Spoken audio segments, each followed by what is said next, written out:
तो आज हम पढ़ेंगे रेस्पिरेशन। इस वीडियो में आपको जो भी बताया जाएगा उसे कृपया करके आप अपने घर पे फिर से एक बार ट्राई करें। तो आ गए आप।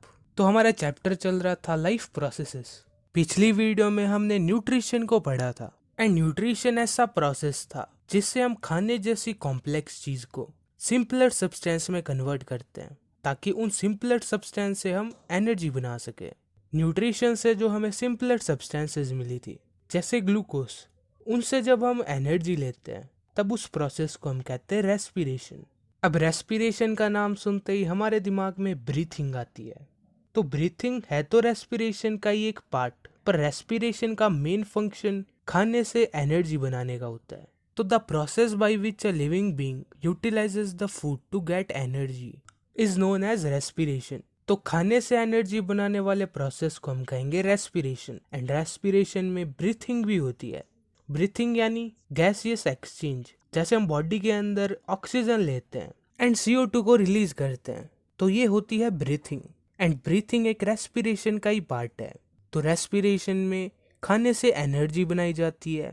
एंड इस दुनिया में सभी क्रिएचर्स को एनर्जी चाहिए एंड सभी क्रिएचर्स एक जैसे रेस्पिरेशन नहीं करते। तो रेस्पिरेशन 3 तरीके से होता है जो हम आगे देखेंगे। उससे पहले हम छोटा सा एग्जाम्पल लेते हैं। जैसे रोटी बनती है गेहूं से, पर गेहूं से डायरेक्टली रोटी नहीं बनती। गेहूं को पहले हम पीसते हैं यानी उससे आटा बनाते हैं एंड बाद में उससे रोटी बनती है। यानी रोटी बनाने में 2 स्टेप्स इन्वॉल्व है। पहला गेहूं से आटा बनाना एंड दूसरा उस आटे से रोटी बनाना। एंड सेम यही चीज रेस्पिरेशन में होती है। यानी रेस्पिरेशन में जो ग्लूकोज है यानी जो फूड है उससे जब एनर्जी बनेगी तो फूड एंड एनर्जी के बीच में एक और चीज बनेगी जो है पाइरूवेट। तो फूड है ग्लूकोज एंड ग्लूकोज से पहले पाइरूवेट एंड थोड़ी एनर्जी बनेगी। अब ये पाइरूवेट क्या होता है? जैसे ग्लूकोज जो है C6H12O6, इसके अंदर 6 कार्बन है तो इसे हम कहेंगे 6 कार्बन मॉलिक्यूल। ऐसे ही पाइरूवेट के अंदर 3 कार्बन होते हैं। तो पाइरूवेट एक ऐसा मॉलिक्यूल है जिसके अंदर 3 कार्बन एटम्स होते हैं। तो ये हो गया हमारा पहला स्टेप। एंड ये चीज होती है सेल के साइटोप्लाज्म में। जैसे ये सेल है एंड इसके अंदर जो ये फ्लूइड जैसा स्ट्रक्चर है ये है साइटोप्लाज्म। तो साइटोप्लाज्म में ग्लूकोज पाइरूवेट में कन्वर्ट होता है एंड अब इस पाइरूवेट को एनर्जी में चेंज करने के लिए ऑक्सीजन चाहिए होती है। पर कुछ ऐसे ऑर्गेनिजम्स भी होते हैं जिनमें ये स्टेप बिना ऑक्सीजन के ही हो जाता है, यानी एब्सेंस ऑफ ऑक्सीजन। तब इस पाइरूवेट से डेवलप होता है इथेनॉल, CO2 एंड एनर्जी, यानी ग्लूकोज से बना पाइरूवेट। एंड ये पाइरूवेट बिना ऑक्सीजन के इथेनॉल, CO2 एंड एनर्जी बना लेता है। एंड बिना ऑक्सीजन की रेस्पिरेशन होती है ईस्ट में। तो यहाँ पर ये रेस्पिरेशन हो रही है एंड रेस्पिरेशन हो रही है बिना ऑक्सीजन के। एंड इस बिना ऑक्सीजन की रेस्पिरेशन को हम कहते हैं एनएरोबिक रेस्पिरेशन। यानी बिना ऑक्सीजन की रेस्पिरेशन को हम कहेंगे एनएरोबिक रेस्पिरेशन। एंड ये एनएरोबिक रेस्पिरेशन सेल के साइटोप्लाज्म में ही होती है। इस रेस्पिरेशन को हम ईस्ट में देख सकते हैं। तो ईस्ट में एनएरोबिक रेस्पिरेशन होती है, यानी ऐसी रेस्पिरेशन जिसमें ऑक्सीजन की जरूरत ना हो। एंड जब ऑक्सीजन हो पर बहुत कम हो तब उस केस में इस पाइरूवेट से लैक्टिक एसिड एंड एनर्जी बनती है। एंड ये चीज होती है हमारे मसल के सेल्स में, क्योंकि जब हम कोई एक्सरसाइज करते हैं उस वक्त बॉडी की एनर्जी रिक्वायरमेंट बहुत बढ़ जाती है एंड एनर्जी बनेगी रेस्पिरेशन से। रेस्पिरेशन में चाहिए ऑक्सीजन, यानी जब एनर्जी डिमांड बढ़ेगी तो ऑक्सीजन डिमांड भी बढ़ जाएगी। पर ये ऑक्सीजन डिमांड हमारी बॉडी से पूरी नहीं हो पाती। तब जो हमारे मसल सेल्स होते हैं उनमें ऑक्सीजन की कमी हो जाती है, यानी लैक ऑफ ऑक्सीजन। एंड जब ऑक्सीजन की कमी होती है तब pyruvate lactic acid and energy में चेंज होता है। एंड लैक्टिक एसिड की वजह से ही हमारे मसल्स में क्रैम्प्स आ जाते हैं या फिर पेन होने लगता है। एंड जब रेस्पिरेशन ऑक्सीजन की प्रेजेंस में होता है तब वहाँ पर प्रोड्यूस होती है carbon dioxide, water and energy. And इससे हम कहते हैं एरोबिक रेस्पिरेशन, यानी ऐसी रेस्पिरेशन जो ऑक्सीजन के प्रेजेंस में होती है। तो यह है जो ह्यूमंस में होती है एंड बहुत सारे एनिमल्स में होती है। एंड जो ये पायरूवेट से carbon dioxide, water and energy वाला कन्वर्जन है, ये सेल के माइटोकॉन्ड्रिया में होता है। हमने छोटी क्लासेस में पढ़ा होगा कि माइटोकॉन्ड्रिया को हम सेल का पावर हाउस कहते हैं। पावर हाउस यानी उससे उसे एनर्जी मिलती है, क्योंकि माइटोकॉन्ड्रिया के अंदर ही एनर्जी प्रोड्यूस होती है। तो अब जितनी एनर्जी प्रोड्यूस हुई है उतनी यूज़ थोड़ी हो जाएगी, एंड हमारी बॉडी में एनर्जी स्टोर करी जाती है, एंड एनर्जी को स्टोर एटीपी के फॉर्म में करा जाता है। एटीपी एक मॉलिक्यूल है जिससे सेल एनर्जी ले सकता है। जैसे हम दुकानदार को पैसे देते हैं एंड वो हमें सामान दे देता है, वैसे ही इस एटीपी से सेल को एनर्जी मिलती है। तो पैसे है करेंसी, ऐसे ही जो एटीपी है वो भी तो एक तरह की करेंसी है, क्योंकि एटीपी से सेल को एनर्जी मिलती है जैसे हमें पैसों से सामान मिलता है। तो एटीपी को हम कहते हैं energy currency of cell, and ATP का पूरा नाम है एंडोसिन ट्राइफॉस्फेट। तो ऐसे रेस्पिरेशन का प्रोसेस होता है। पहले ग्लूकोज को पायरूवेट में कन्वर्ट करा जाता है, फिर पायरूवेट को एब्सेंस ऑफ ऑक्सीजन में इथेनॉल, CO2 एंड एनर्जी में चेंज करा जाता है। एंड अगर ऑक्सीजन की थोड़ी कमी है तो उसे लैक्टिक एसिड एंड एनर्जी में चेंज कर दिया जाता है। एंड अगर ऑक्सीजन पूरा मिल रहा है तब pyruvate CO2, H2O and energy में चेंज कर दिया जाता है, एंड एनर्जी एटीपी के फॉर्म में स्टोर करी जाती है। अब देखते हैं रेस्पिरेशन इन ह्यूमंस, यानी हमारी बॉडी में रेस्पिरेशन कैसे होती है। रेस्पिरेशन में दो चीजें इन्वॉल्व है। पहली चीज खाने से एनर्जी बनाना, एंड दूसरी चीज गैसियस एक्सचेंज यानी ब्रीथिंग या सांस लेना। तो जो ये खाने से एनर्जी बनाने वाला काम है ये सेल्स में होता है। बॉडी में करोड़ों सेल्स है, एंड उन सब में ये खाने से एनर्जी बनाने वाला काम होता है। पर ये जो गैसियस एक्सचेंज है ये हमारे रेस्पिरेटरी सिस्टम से होता है, एंड हमारा रेस्पिरेटरी सिस्टम स्टार्ट होता है नाक से, एंड हमारे नाक में होते हैं बहुत सारे बाल, एंड जब वहां से हवा निकलती है तब वो हवा फिल्टर हो जाती है, एंड हवा नाक से नीचे जाती है, एंड फिर घुसती है फेरिंग्स में। ये फेरिंग्स है, एंड इसके नीचे है लैरिंग्स। लैरिंग्स होता है हमारा साउंड बॉक्स, यहाँ से ही हमारा साउंड निकलता है। हवा यहाँ से नीचे और जाती है। नीचे है ट्रैकिया। ट्रैकिया को हम कहते हैं विंड पाइप। तो इस ट्रैकिया के बाहर हमें गोल गोल सर्कल्स दिख रहे हैं, तो ये है रिंग्स ऑफ कार्टिलेज, यानी कार्टिलेज की रिंग जैसा ये स्ट्रक्चर है। एंड ये रिंग्स करती क्या है, ये रिंग्स जो विंड पाइप है या ट्रैकिया है उसे सपोर्ट करके रखती है। इसे ऐसे समझो, अगर तुम्हारे पास कोई पतला पतला पाइप है एंड अगर तुम उससे हवा खींचो तो वो पाइप चिपक जाएगा, एंड अगर तुम्हारे पास कोई हार्ड पाइप है उससे अगर तुम हवा खींचोगे जोर से तब वो पाइप चिपकेगा नहीं। तो इस ट्रैकिया को हार्ड बनाने के लिए या इसे सपोर्ट देने के लिए ये कार्टिलेज की रिंग्स इसके ऊपर होती है। ये इसलिए लगी हुई होती है ताकि ट्रैकिया कोलैप्स ना हो या चिपके ना। तो अब ट्रैकिया से हवा नीचे जाएगी लंग्स में, एंड लंग्स है 2, तो इस ट्रैकिया को भी 2 हिस्सों में डिवाइड होना पड़ेगा। तो उन 2 हिस्सों को हम कहते हैं ब्रोंकाई। दोनों को साथ में कहेंगे ब्रोंकाई, एंड एक को कहेंगे ब्रोंकस। एंड ये ब्रोंकस आगे जाके और डिवाइड हो रहा है, एंड ब्रोंकस की ब्रांचेस को हम कहते हैं ब्रोंक्यूल्स। तो जो ये ब्रांचेस हैं ये ब्रोंक्यूल्स हैं, एंड हवा इनसे होती हुई इनके एंड तक जाती है। इनके एंड पर लगे हुए होते हैं एल्वियोलाई, एंड एल्वियोलाई का स्ट्रक्चर देखो, ये है एल्वियोलाई। इसका स्ट्रक्चर बलून जैसा है, इसके ऊपर छोटे छोटे बलून जैसे लगे हुए हैं। इस स्ट्रक्चर से सरफेस एरिया बढ़ जाता है। जैसे ये छोटे छोटे बलून है, तो अगर तुम्हारे पास एक बलून है एंड एक सीधी रॉड है तो ज़्यादा सरफेस एरिया किसका होगा, इस बलून शेप का।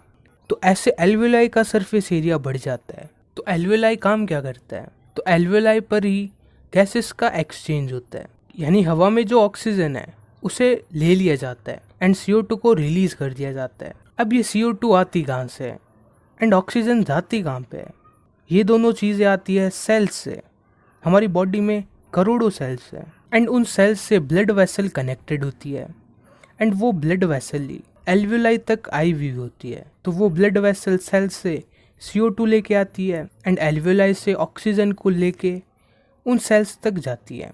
तो जो ये एल्वियोलाई है ये ब्लड वेसल से कनेक्टेड होती है, एंड जब यहाँ पर हवा आती है तो उस हवा से ऑक्सीजन निकाल ली जाती है, एंड उस ऑक्सीजन को ब्लड में RBC होती है, उसमें होता है हेमोग्लोबिन, वो ऑक्सीजन को कैरी करता है। तो ब्लड में होता है हेमोग्लोबिन, जो ऑक्सीजन को ट्रांसपोर्ट करता है। तो ये ऑक्सीजन जाएगी सेल तक एंड सेल में होगा ग्लूकोज जो उसे न्यूट्रिशन से मिला है। तो वो ग्लूकोज पहले पायरोवेट में चेंज होगा एंड बाद में वो पायरोवेट ऑक्सीजन को लेके CO2 H2O एंड एनर्जी में चेंज हो जाएगा। तो जो सेल में रिएक्शन होगा उसे हम सीधा ऐसे लिख सकते हैं, glucose in the presence of oxygen gives us CO2 H2O and energy. हमने पायरोवेट वाला पार्ट हटा दिया तो सेल में ये रिएक्शन होता है एंड ऐसे सेल को एनर्जी मिलती है। एंड हम सेल से ही तो बने हुए होते हैं, तो सेल को एनर्जी मिल रही है यानी हमें एनर्जी मिल रही है। तो ऐसे रेस्पिरेशन होता है ह्यूमंस में। तो अब हम देखते हैं ब्रीथिंग मैकेनिज्म। तो लंग्स के नीचे हमें ये पतली सी मेम्ब्रेन दिख रही होगी, तो ये है डायफ्राम। डायफ्राम वो चीज़ है जो हमारी थोरैसिक कैविटी को, कैविटी यानी स्पेस, जिस स्पेस में लंग्स है उसे हम कहेंगे थोरैसिक कैविटी, एंड जिस स्पेस में हमारे डाइजेस्टिव सिस्टम के ऑर्गन्स है उसे हम कहेंगे एब्डोमिनल कैविटी। तो हमारे लंग्स से नीचे डाइजेस्टिव सिस्टम के ऑर्गन्स है, तो उन ऑर्गन्स को एंड लंग्स को जो सेपरेट करती है चीज़ वही है डायफ्राम। तो जब हम हवा इनहेल करते हैं यानी हमारे अंदर हवा लेते हैं, तो उस वक्त तुमने नोटिस करा होगा कि हमारे लंग्स थोड़े ऊपर चले जाते हैं एंड जो ये डायफ्राम है ये फ्लैट हो जाता है। तो ऐसा करने से होता क्या है, ऐसा करने से थोरैसिक कैविटी बढ़ जाती है यानी ये स्पेस बढ़ जाती है। एंड जब ये स्पेस बढ़ेगी तो ये जगह खाली होगी, तो इस स्पेस को भरने के लिए बाहर से हवा अंदर आ जाएगी एंड अंदर अब हवा आ गई तो उस हवा से एल्वियोलाई क्या करेगा, ऑक्सीजन निकाल लेगा एंड वो ऑक्सीजन सेल्स तक भेज दी जाएगी एंड सेल्स से आएगी CO2। तो उस CO2 को बाहर निकालना होगा, तब इस स्पेस को हम कम करेंगे। तो स्पेस कम कैसे होगी, लंग्स थोड़े नीचे आएंगे एंड जो ये डायफ्राम है ये जो भी फ्लैट हुआ है ये ऐसे आधे सर्कल में चेंज हो जाएगा या फिर डोम शेप का हो जाएगा। डोम जैसे होता है ना आधा सर्कल, उस शेप का। इससे थोरैसिक कैविटी कम हो जाएगी एंड जब स्पेस कम हो जाएगी तो अंदर की हवा बाहर जाएगी। तो ऐसा नहीं है कि एक बार में सारी हवा ही बाहर चली जाएगी, थोड़ी हवा हमारे बॉडी के अंदर रहती है हर वक्त। ऐसे इनहेलेशन एंड एक्सहेलेशन होता है। इनहेलेशन में थोरैसिक कैविटी को हम बढ़ाने की कोशिश करते हैं एंड उस चक्कर में हमारे लंग्स थोड़े ऊपर जाते हैं एंड डायफ्राम फ्लैट हो जाता है, तब थोरैसिक कैविटी बढ़ जाती है एंड हवा बाहर से अंदर आ जाती है। एंड एक्सहेलेशन में हम उस हवा को बाहर भेजने की कोशिश करते हैं, तो उस कोशिश में इस थोरैसिक कैविटी को हमें कम करना होता है यानी लंग्स थोड़े नीचे जाएंगे, डायफ्राम डोम शेप का हो जाएगा, तब अंदर वाली हवा बाहर जाएगी। तो ये होता है ब्रीथिंग मैकेनिज्म। ऐसे हमारे अंदर हवा आती है एंड जाती है। तो ये हो गया रेस्पिरेशन इन ह्यूमंस कंप्लीट। अब देखते हैं रेस्पिरेशन इन एक्वेटिक एनिमल्स। हमारे दिमाग में बहुत बार ये सवाल आया होगा कि मछली पानी के अंदर रहते हुए सांस कैसे लेती है। तो मछली पानी से ही ऑक्सीजन लेती है, पानी में ऑक्सीजन डिसॉल्व रहती है, पर जितनी ऑक्सीजन हवा में होती है उतनी ऑक्सीजन पानी में नहीं होती।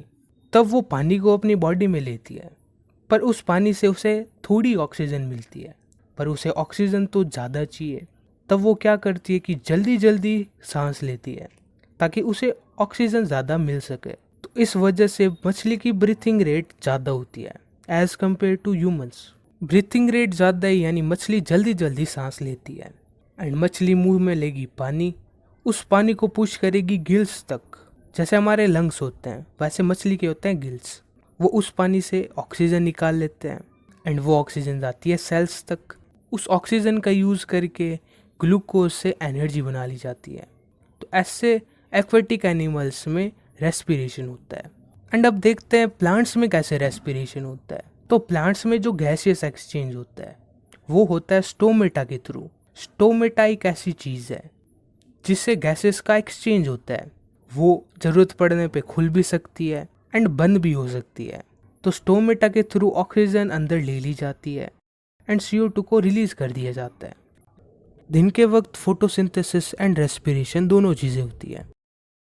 एंड फोटोसिंथेसिस में क्या चाहिए, सनलाइट चाहिए, कार्बन डाइऑक्साइड चाहिए एंड फोटोसिंथेसिस से ऑक्सीजन रिलीज होती है। तो फोटोसिंथेसिस में ऑक्सीजन तो प्लांट बाहर देगा एंड कार्बन डाइऑक्साइड को वो अपने अंदर लेगा।